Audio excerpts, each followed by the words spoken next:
법 아닌가. 정치인들은 자기의 신념과 가치를 실현하기 위해서 정치를 하는 사람도 있겠지요. 그러나 국민의 삶을 직접 책임질 때는 자신의 신념과 가치를 실험하는 것은 그거는 옳지 않다고 생각해요, 저는. 물론 잃지는 말아야 되겠지만 그 과정에서 국가와 사회에 해악의 결과를 빚어낸다면, 결과로서 말입니다. 해악의 결과를 빚어낸다면 그거는 잘하는 게 아니겠죠. 그래서 정치는 현실이라고 하지 않습니까? 그리고 철저하게 객관화하고, 또 막스 베버라는 사람이 그랬던가, 균형 감각이라고 하는 게 정말로 중요하죠. 책임을 져야 되니까요. 그래서 정치라고 하는 게 어쨌든 이런 잘하기 경쟁, 오로지 국민의 눈높이, 국민의 시각에서 잘하기 경쟁을 하게 만드는 것, 이 정치가 정상화되는 게 정말로 중요하겠다는 생각이 듭니다. 다시는 국민의 이름으로 국민을 가해하는 그런 일은 벌어지지 않도록 해야 되는데, 그게 그렇게 쉽지만은 않을 것이다. 민주주의라고 하는 것이 저절로 오는 것도 아니고 저절로 지켜지는 것도 아니라는 게 사실은 그런 거 아니겠습니까? 이건 이제 정치 제도에 관한 것인데, 이제 결국은 마지막은 문화인 것 같아요. 결국은 문화. 사람들의 일상적인 생각, 판단.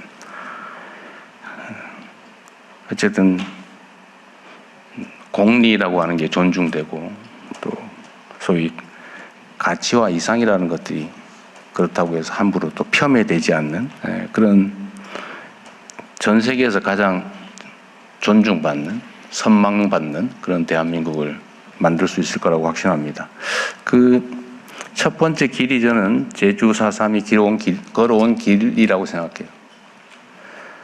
비극을 평화와 아름다움으로 치환하고 있지 않습니까? 아름다운 제주도 더 아름답게 만들면 좋겠고요. 근데 사적인 얘기를 하나 하면, 제가 오늘 결혼 기념일입니다.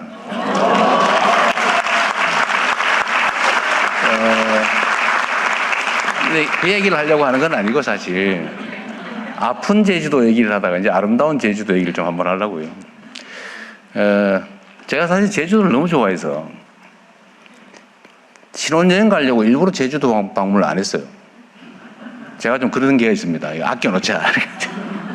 그래서 결혼하고 제 아내하고 제주도로 왔는데, 원래 이제 7일 호텔 예약을 하고 왔었는데 너무 좋아서 4일을 더 연장해서 재판 다 미루고 그때 당시 의뢰인한테 좀 미안하지만 11일간 여기 제주도 구석구석을 다 둘러봤었죠. 정말 아름다운 곳입니다. 제가 그 후에도 제가 전 세계에 뭐 많이 가본 건 아니지만 여기저기 좋다는 곳을 가봤는데 정말로 제주도만한 아름다운 섬이 없어요. 그래서 제가 어제 누군가한테 그 얘기도 한번 물어봤어요. 제주도에 터널을 뭐 만들자 그러는데, 해저터널 만들어 연결하자 그러는데 그 찬성하는 지역도 있어요. 제주도 사람들 어떻게 생각합니까? 되게 궁금했어요. 여러분은 어떠세요? 모르겠어요? 반대합니다. 반대합니다가 많아요? 태반이 반대해요? 한번 물어볼까요, 그냥? 해저터널 뚫어서 육지로 도로로 연결하자. 찬성. 좀 있네요. 왜 자신 없이 들어요, 이렇게? 기세에 밀리나 보죠? 하지 말자. 훨씬 많군요. 저도 저하고 생각이 같습니다. 제가 조심스러웠는데, 섬의 정체성이죠. 섬의 정체성이라고 하는 게 사실 제주를 제주답게 하는 게 아닌가 싶은 생각이 들었습니다. 가장 제주를 아름다운 지역으로 만드는 방법이 뭘까? 뭐 그 외에도 많이 있죠. 제주 공항 얘기가 궁금하거든요. 신공항. 여기 무작위로 한 거 맞죠? 참석자들. 제주 신공항을 하자마자 아마 지역적으로 약간씩 또 아니면 이해관계에 따라서 약간씩 많이 갈리는가 본데 거의 대체로 비슷하다고 하던데 한번 제가 궁금해서 저도 주요 정책 결정에 참고를 해야 되니까요. 이 신공항 제2공항 만들자 말자 모르겠다. 자, 어떤 거부터 할까요? 자, 만들자. 만들자. 한번 손 버뜩 들어봐요, 자신있게. 의견인데 뭐, 만들자. 만들지 말자. 모르겠다. 모르겠다. 안 들어도 됩니다. 그렇게 뭐 압도적이지 않네요. 근데 하지 말자는 쪽이 여기서는 조금 더 보이긴 하네요. 어쨌든 여러분이 잘 판단하십시오. 네.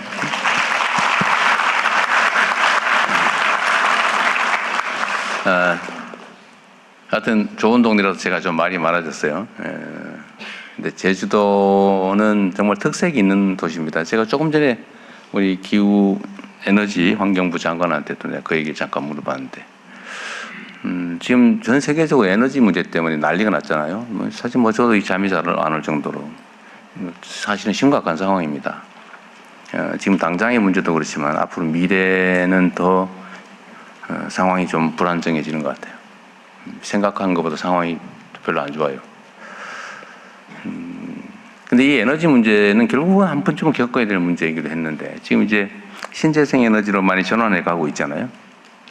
근데 제주 같은 경우는 좀 특수한 지역이지 않습니까? 예를 들면 외부의 의존도 쉽지 않고, 그러나 또 자연 재생 에너지는 잠재력이 크고, 제가 소문으로 듣기로는 재생 에너지가 뭐 특정 시간대에는 과잉 생산이 돼서 남아가지고 뭐 억지로 끄고 발전을 중단해야 되고 이런 상황이라고 얘기를 들었어요.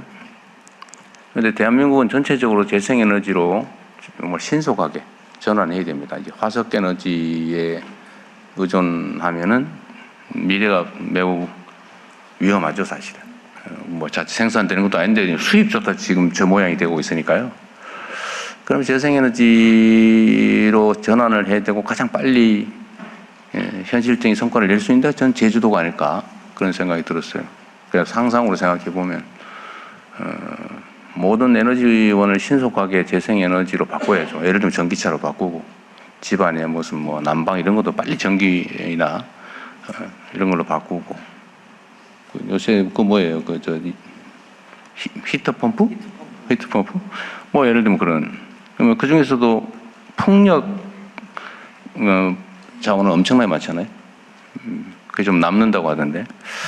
그래서 빨리 좀 이렇게 전기차 뭐 등등으로 전환하면 뭐 잘하고 계실 것 같긴 한데 좀 속도를 내면 어떨까 그런 생각이 들더라고요. 어쨌든 언제나 그 학력고사 시험 문제가 어려워지면 힘들죠? 근데 나만 힘든 거 아니에요. 다 똑같아요. 그럼 학력고사 시험 문제가 쉬워지면 좋냐? 다른 사람도 똑같이 좋아져요. 그래서 조건은 똑같다. 결국은 어디서 결판이 나냐? 평소에 얼마나 열심히 준비했냐로 결판나는 거죠. 상황이 객관적으로 어려워지느냐 아니냐는 운명 같은 거죠. 거기에 뭐 슬퍼하거나 기뻐할 필요 없는 겁니다. 상황은 언제든지 바뀔 수 있고 거기에 우리가 얼마나 대비하냐에 따라서 우리의 미래가 달라지는 거다 그런 생각이 들었어요. 환경부 장관도 뭐 신경 많이 쓰고 있겠죠? 오늘 얼마나 신경 쓰고 있나 한번 들어보겠습니다. 네, 고맙습니다. 네.